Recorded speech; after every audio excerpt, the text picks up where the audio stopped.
അത്തം തൊട്ടു വിരിഞ്ഞു ചിരിക്കും ഒരായിരമഴകല്ലേ, മുറ്റത്താവണി മാസം കൊണ്ടു നടക്കും മഴവില്ലേ.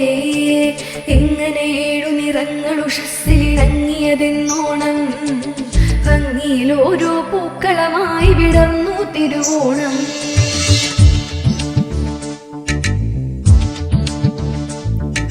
ചെമ്പനി നീർപ്പൂവേ നറുതുമ്പ പൂത്തിരളേ, ഓണപ്പൂക്കളം ഓർമ്മപ്പൂക്കളം എഴുതാൻ കൂടാമോ. ചെമ്പനി നീർപ്പൂവേ ചെമ്പനി നീർപ്പൂവേ നറുതുമ്പ പൂത്തിരളേ, ഓരോ പാട്ടിലും